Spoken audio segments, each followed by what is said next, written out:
Muy buenas noches, estimados amigos de Onda Digital Perú.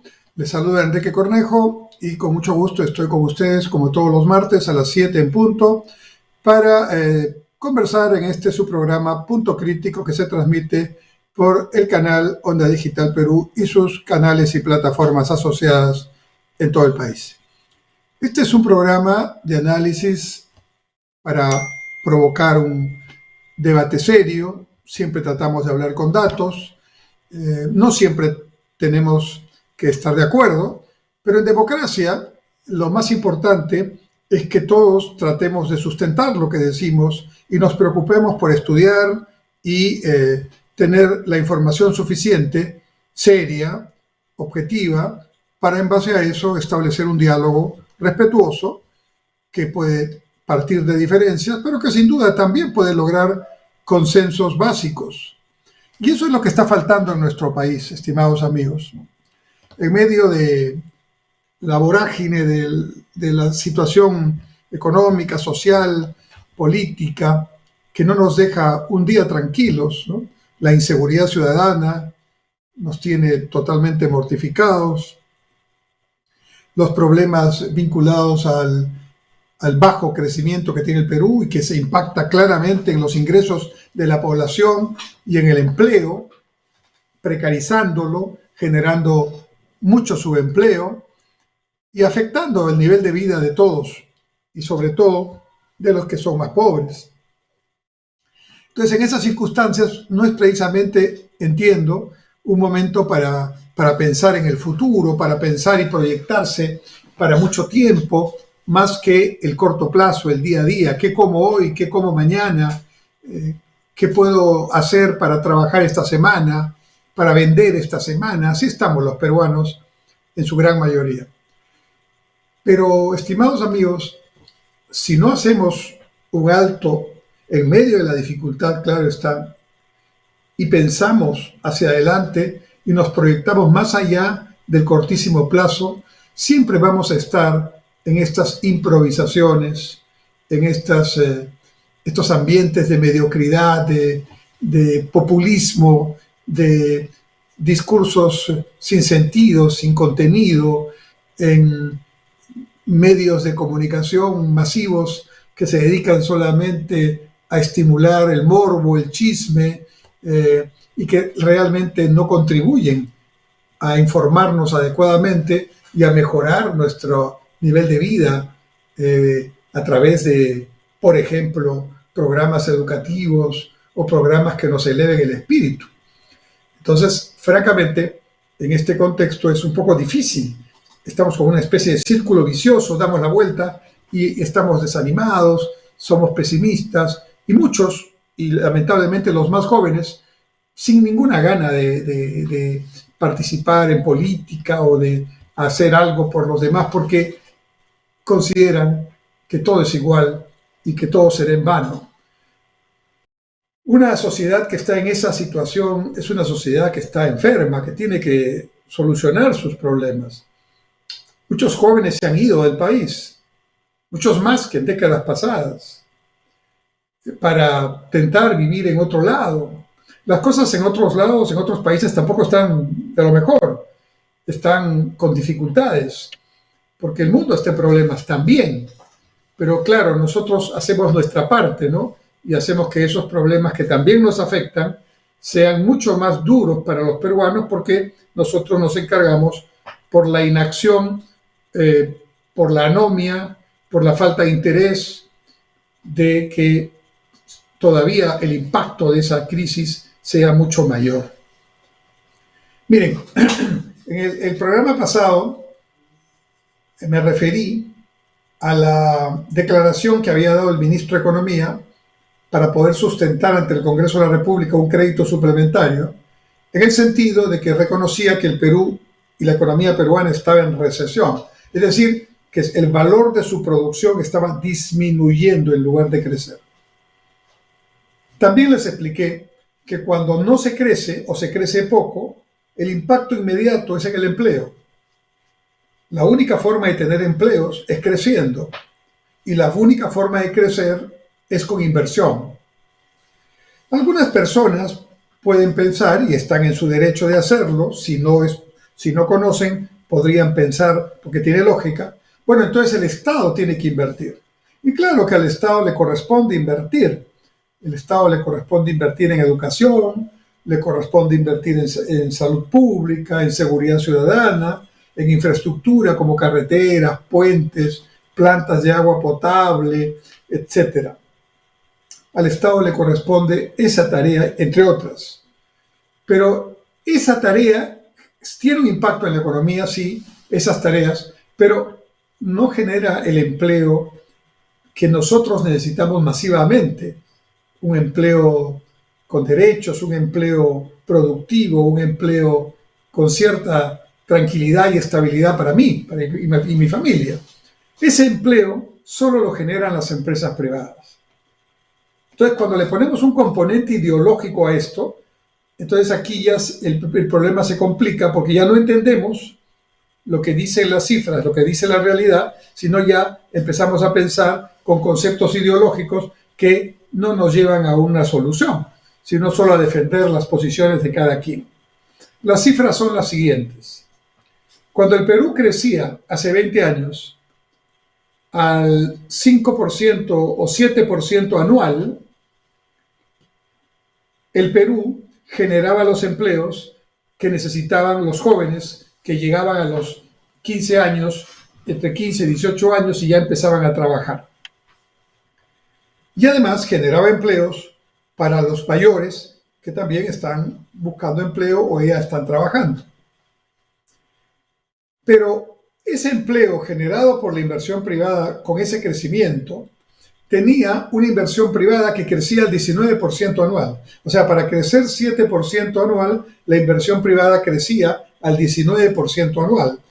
Y además, la inversión pública hacía su trabajo también ejecutando proyectos de inversión con rapidez y eficiencia. Hoy día no tenemos eso. Lamentablemente, el gobierno está mostrando una tremenda inacción e ineficiencia. Y lo que tenemos es un Estado que no ejecuta la inversión pública que tiene disponible, proyectada, o la ejecuta solo en parte. En este momento solo tenemos, ya estamos prácticamente terminando el año, noviembre y diciembre, lo que falta, 2 meses, de los cuales un mes, diciembre, es casi, yo diría, medio mes, porque después del 15 de diciembre ya estamos pensando en las fiestas de fin de año. Entonces, prácticamente tenemos un mes y medio y la ejecución pública más importante está al 50% o menos de lo que podría estar. Entonces hay un efecto del sector público muy pequeño, pero además la inversión pública solo representa el 20% de la inversión total que se necesita para crecer. Entonces la inversión pública está a la mitad de lo que debería estar por ineficiencia en el gasto público del Estado, del gobierno. Cuando hablo del gobierno ejecutivo, ministerios, pero también hablo de los municipios, también hablo de las regiones. Pero la inversión privada, que representa el 80% de la inversión total y que está conformada por miles de empresarios privados, grandes, pequeños, extranjeros, peruanos, microempresarios, pequeños empresarios, medianos empresarios, grandes empresarios. Ahí está desde la empresa telefónica por la minera Yanacocha o Southern o Buenaventura, o está también la empresa Frenosa, o está también la empresa Topitop, o está también la empresa que maneja el Mall del Sur o el Real Plaza, ¿no? Pero también está el bodeguero que trabaja en la esquina, en el barrio, el farmacéutico que tiene su farmacia, su botica, como le llamamos, ¿no? El vendedor que está en su tienda o el vendedor de carne que está en el mercado. Todos ellos son empresarios privados. No tienen que tener una gran empresa para ser empresario privado. Y todos ellos inviertan $1 o $1.000.000, están haciendo inversión privada. Y la inversión privada es el 80% de la inversión total. Y en este momento la inversión privada está en negativo. Menos 12% acumulado en el año. Y la inversión pública, que es solo el 20%, en la mitad de lo que deberían ejecutar. Entonces, la primera cuestión rápidamente que hay que hacer es recuperar el ritmo de inversión privada y tratar de hacer más eficiente la inversión pública. Eso debería ser la preocupación principal del Ministerio de Economía y del gobierno en su conjunto, porque es la única manera de recuperar los empleos perdidos. No hay otra. Lo demás es engaño, es demagogia, discurso barato. Lo único que genera el empleo sostenido es el desarrollo de la inversión.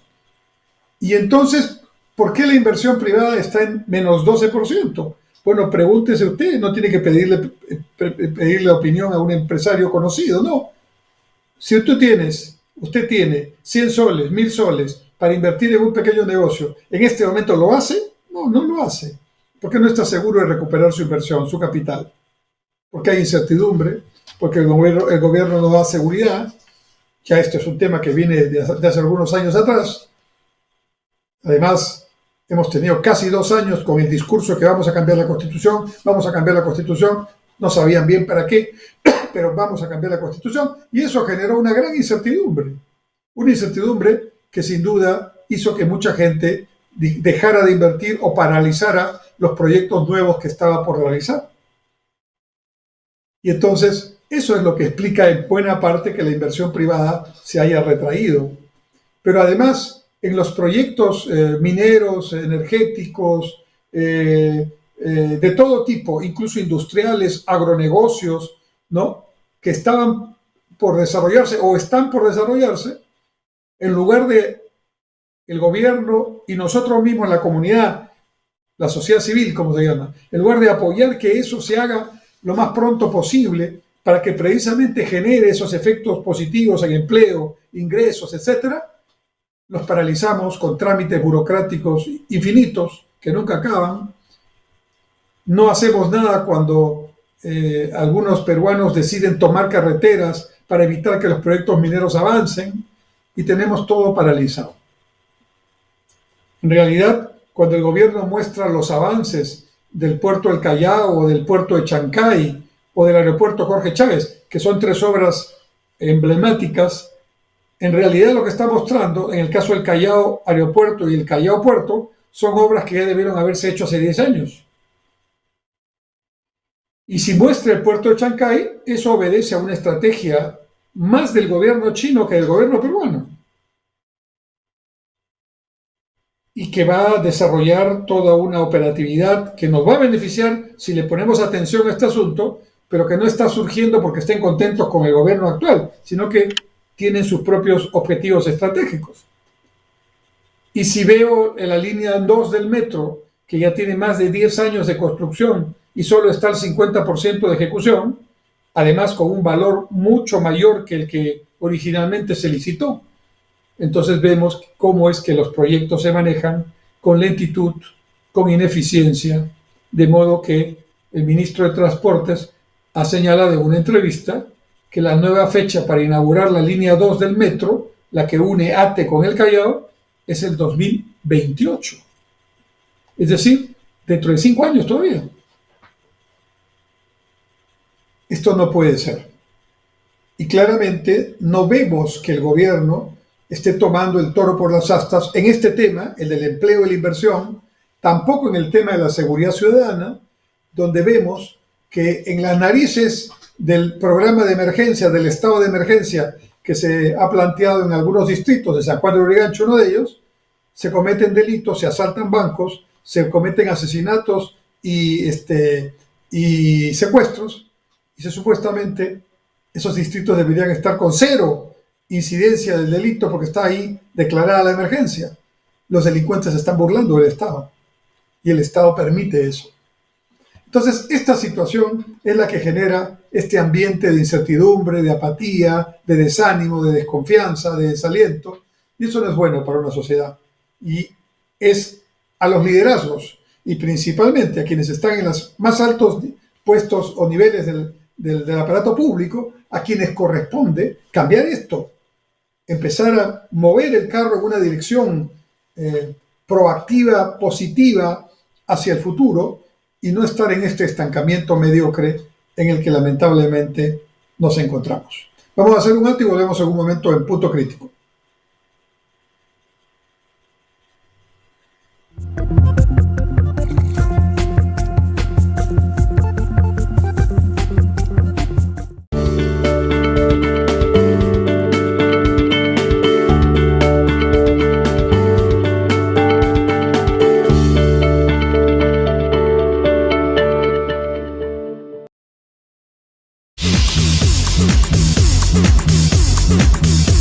Soy Marcos Ibaceta y todos los lunes vamos con Sentido Común a partir de las 6 de la tarde por Onda Digital Perú. Los esperamos.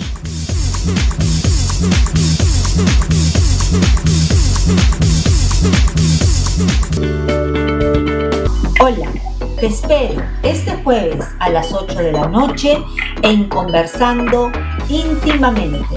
Abordaremos el tema relación de pareja a distancia. ¿Funciona? Cualquier inquietud, pregunta que tengas, házmela llegar al WhatsApp 9999-03150. Y recuerda, este jueves a las 8 de la noche tienes una cita íntima conmigo. Nos vemos.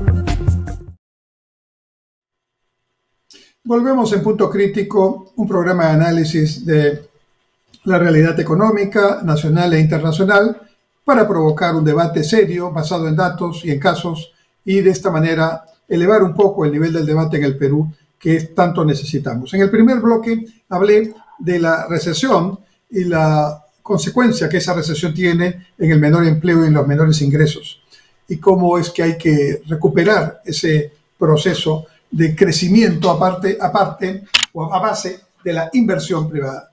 Y claramente, aparte de facilitar los proyectos de inversión en lugar de entorpecerlos, lo que hay que hacer es también hacer un trabajo específico, ¿no? Con lo que significa los proyectos de los microempresarios. Porque los micro y pequeños empresarios son empresarios que explican el 80% del 80% de la inversión privada. O sea, la inversión privada es el 80% de la inversión total. Y el 80% de esa inversión privada son micro y pequeños empresarios. ¿Cómo reactivar con ellos? Aquí van algunas medidas que el gobierno podría tomar si lo desea, pero parece que está en otra cosa, en otro interés. Primer asunto. Creo que se viene la Navidad. Estamos en octubre, ya se acabó en octubre, hoy día es 31, entonces viene ya la fiesta de Navidad, Año Nuevo, y viene la campaña escolar del próximo año. Bien, entonces en este momento el Ministerio de Producción produce, el Ministerio de Comercio Exterior, el conjunto de ministerios, el Ministerio de Agricultura, deberían hacer un paquete de compras públicas vinculado a este periodo que se viene, ¿no? Compras públicas que todas las entidades públicas necesitan, ¿no? Por ejemplo, si el Parque Industrial de Villa El Salvador produce muebles, el Estado podría hacer un programa para comprar ahora, no en marzo del próximo año, las carpetas y los muebles que se necesitan en los colegios del Perú. Y esa es una manera de decirle a los empresarios pequeños y microempresarios y medianos, produzcan. Yo los voy a, en lugar de comprarlo de emergencia en marzo, abril del próximo año, lo compro ahora, lo guardo y lo tengo listo para cuando empiecen las clases el próximo año.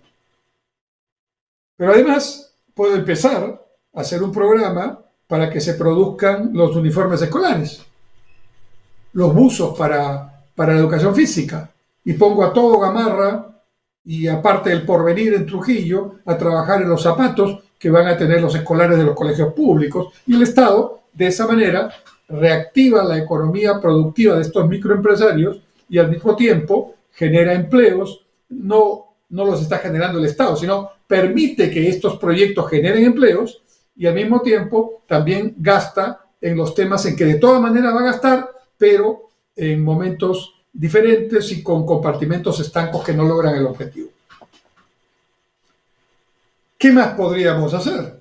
Bueno, un programa de digamos, desayunos escolares mucho más masivo y de almuerzos escolares, ¿no es cierto?, que permita toda una cadena alimenticia también trabajar para esta reactivación.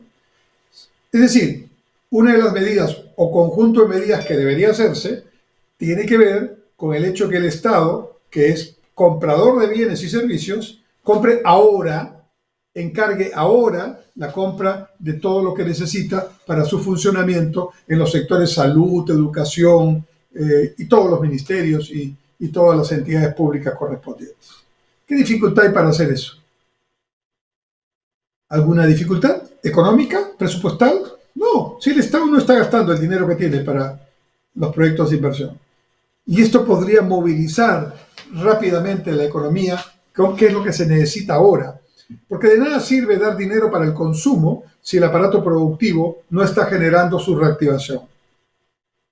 El consumo puede ser ayudado siempre y cuando haya antes producción, trabajo, inversión. De lo contrario, ese consumo va a buscar la producción que no está y va a generar inflación. Entonces, este es un ejemplo de lo que se puede hacer. ¿Qué más se puede hacer? Bueno, se puede revisar todo lo que es los créditos pendientes en el sistema financiero y hacer un proceso de refinanciación mucho más, de fondo que el que se ha hecho con Reactiva hace unos años en el tema financiero crediticio. ¿Qué más se puede hacer? Bueno, se puede velar por hacer algún tratamiento tributario especial en este periodo, ¿no? De manera tal que estos empresarios puedan tener una etapa de recuperación donde sus obligaciones tributarias se van en el camino gradualmente incrementando, pero en este momento se les da un nivel que pueda permitirles salir adelante. Es decir, es preferible una recaudación de tasas momentáneamente más bajas, ¿no? Pero de muchos contribuyentes, que una recaudación pequeñita de tasas altas que solo pagan algunos. Y yo haría también un programa, digamos, especial en algunas regiones, por ejemplo, en las regiones de frontera, en Tacna, en Puno, en Tumbes, ¿no?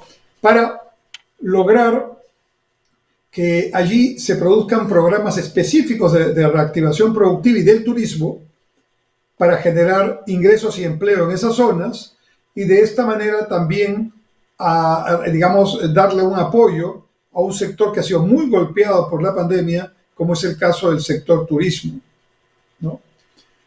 Pero, por ejemplo, en Tacna, lo que se necesita es tener una oferta turística peruana mucho más diversificada, mucho más, atractiva, para que los visitantes, que fundamentalmente son chilenos, ¿no? Y peruanos, pero fundamentalmente chilenos del norte de Chile, vayan a Tacna, sea porque quieren hacerse un tratamiento dental o un tratamiento con un oculista, o simplemente quieren degustar los platos peruanos en los restaurantes de Tacna, pero eso lo hacen en un día. Entonces, lo que tenemos que buscar es que esos visitantes se queden 2 noches, por lo menos. 3 días, 2 noches. Y esos son ingresos, empleo para la gente peruana. Pero para eso hay que crear productos turísticos. Hay que crear destinos. Hay que inventarlos, como se han hecho en otras partes del mundo. Y yo creo que ahí se pueden hacer programas específicos, igual en Puno, una región con mucha pobreza, pero con tantas posibilidades.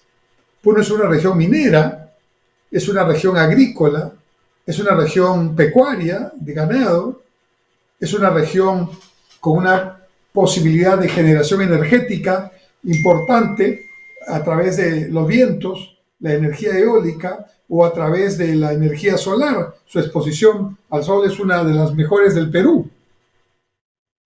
Y Puno también tiene unos yacimientos de litio que son fundamentales, y esos yacimientos bien explotados podrían permitir que se produzcan baterías de litio en Puno para los autos eléctricos que vienen ahora a ser los autos de este tiempo. Estamos 2023, dentro de 7 años, el 2030, en Europa y en Estados Unidos se dejan de producir automóviles y vehículos a gasolina o a diésel. y se empieza a producir, empezando por el transporte público, pero también en el transporte privado, vehículos eléctricos. El cobre y el litio se convierten en elementos claves para ese desarrollo de este nuevo tiempo. Y el Perú tiene cobre y tiene litio. Entonces hay que hacer un gran plan que tenga elementos básicos, digamos, macroeconómicamente manejados, y cada sector y cada región debe tener sus específicas estrategias para ir generando esto que en conjunto debe ser una reactivación productiva de la inversión, de la producción y del empleo en el Perú. Ahora, si somos inteligentes y aprendemos de nuestra propia historia y de nuestra propia experiencia, entonces esta reactivación tendríamos que hacerlo para no cometer los errores de antes, vinculando la reactivación, no a la reactivación misma, que ya es importante, sino además a generar un valor añadido mayor, para que se generen más empleos, mejor desarrollo tecnológico, más ingresos que los que hemos tenido anteriormente. Esa cultura del valor agregado hay que incorporarla en nuestro chip. Y eso también se puede hacer. Todo lo que estoy diciendo se puede hacer. Es más, hay experiencias en diferentes partes del mundo donde se pueden tomar ejemplos. Y en nuestro propio país hay acotados puntos, excepciones a la regla, que también muestran que esto se puede avanzar.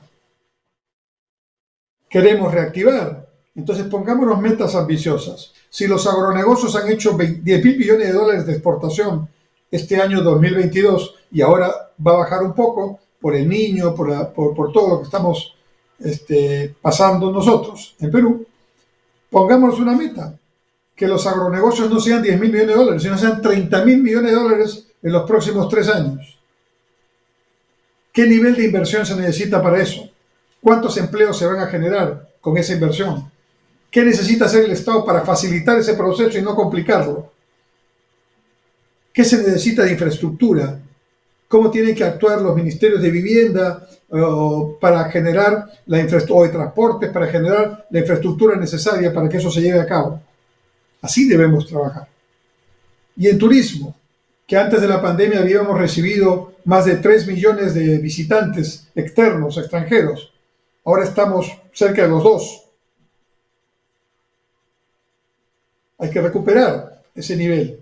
Pero al mismo tiempo, hay que recuperar generando valor añadido, creando más destinos y mayores cosas que hacer en los destinos. De manera tal que el turista, en lugar de quedarse una noche, se quede 3 noches, 4 noches y gaste más y genere más empleos, más ingresos. Todo esto hay que hacer, estimados amigos. Y esta es tarea del gobierno, de los gobiernos regional, local y nacional, pero principalmente del liderazgo del gobierno nacional. Y yo no escucho nada de esto. Ustedes tampoco, supongo. ¿Qué es lo que está pasando? Que nuestros líderes en el Ejecutivo y en el Parlamento también están en otra cosa. Están discutiendo políticamente a ver si se mantienen hasta el 2026 y si hacen tal o cual obra pequeñita. Pero el gran tema no se está viendo y pasa el tiempo. Y esto no es algo que debamos dejar pasar simplemente porque así es la vida y todo es igual. No, hay que enfrentarnos democráticamente a esta situación. Hay que provocar un debate, hay que generar ideas, hay que generar que tú que me estás viendo y todas las personas que podamos nos hagamos una autocrítica de nuestra propia actuación ahora. Sí, con razón podemos estar enojados y decir el gobierno tiene que cambiar, el Congreso tiene que cambiar, y mientras eso se produce, ¿qué hacemos nosotros para tratar de cambiar también nuestro entorno inmediato? En lo que hagamos, ¿dónde trabajamos? En educación, en minería, en comercio, en transporte, allí, ¿qué vamos a hacer para que empiecen a cambiar las cosas? Ese es el tema que tenemos que empezar a pensar. Hacemos un último intermedio y volvemos a la última parte del punto crítico.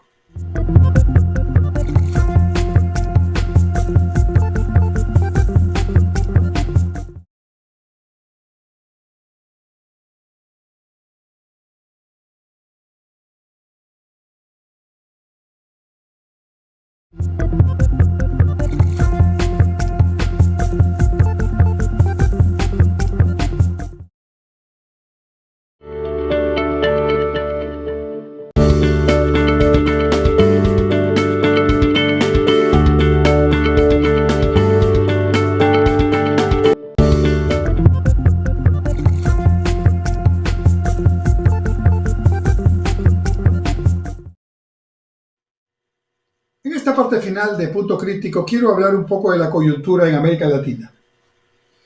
Empecemos por nuestro vecino Chile. En Chile, en 2019 hubo un gran conflicto social y la clase política chilena no encontró mejor manera de parar un poco el ambiente social y de protesta que había que convocando a una constituyente. Exactamente lo que querían hacer. Primero eligieron a sus constituyentes, luego estuvieron ahí debatiendo, al final, elegidas de tendencias de izquierda y radicales, hicieron una constitución que cuando fue sometida al referéndum fue desaprobada, ¿no? Porque lógicamente los chilenos que habían votado porque hay una constituyente se dieron cuenta que el producto de esa constituyente era un desastre para Chile y entonces decidieron votar en contra. El presidente Boric volvió a convocar a otra constituyente. Esa otra constituyente más bien está, parece ser, en mayoría de constituyentes de centro y de derecha, y han elaborado otro documento que van a someter a otro referéndum para ver si se aprueba la nueva constitución chilena. Pero ¿cuál es la moraleja que nos da la experiencia chilena de estos años? Que decir que la constitución y la constituyente es la solución a los problemas que todos tenemos es un error. Probablemente la Constitución tiene siempre que ser revisada y tendrá que ser cambiada en varios aspectos porque la Constitución no es una piedra, es un documento que tiene que ser evaluado permanentemente y que tiene que ir flexiblemente acomodándose a las nuevas circunstancias del país y del mundo. Pero plantear que con eso se solucionan todos los problemas es claramente un tremendo error, ¿no? Y Chile, en mi opinión, ha perdido ya casi 5 años en este tema y lógicamente eso también genera un costo de oportunidad altísimo porque mientras no estén aseguradas las condiciones de la Carta Magna, que es el contrato social, las inversiones y todo lo que significan toma de decisiones se detienen, se retrasan. Chile, con un gobierno de izquierda, ¿no?, del presidente Boric. Bien, ahora vamos a Bolivia, nuestro otro vecino. Bolivia atraviesa una situación económica muy complicada, producto de 3 cosas. Primero, que durante todos estos últimos 20 años el gobierno del MAS, del Movimiento de Acción Socialista Boliviano, ¿no?, liderado por Evo Morales, que fue su presidente durante varios periodos, y ahora por el presidente Arce, que fue el ministro de Economía durante el periodo de Evo Morales como presidente.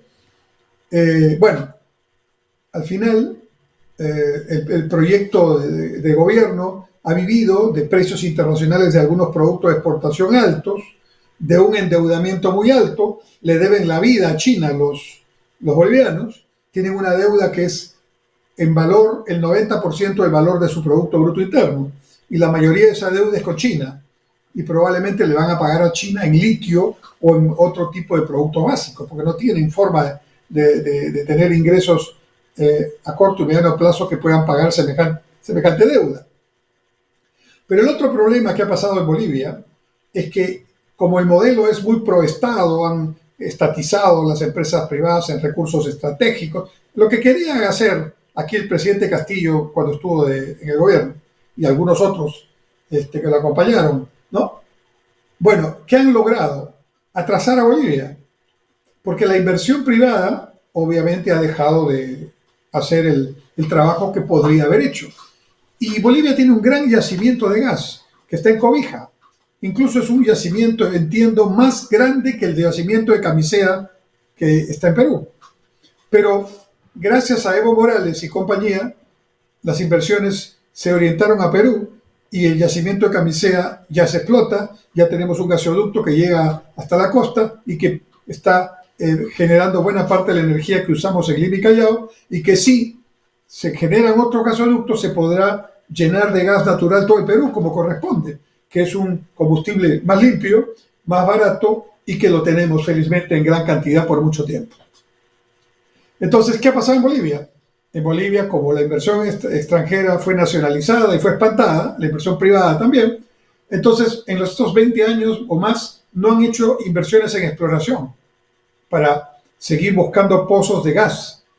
Entonces, claro, han explotado hasta donde han podido los pozos ya explorados y determinados que son factibles de explotar.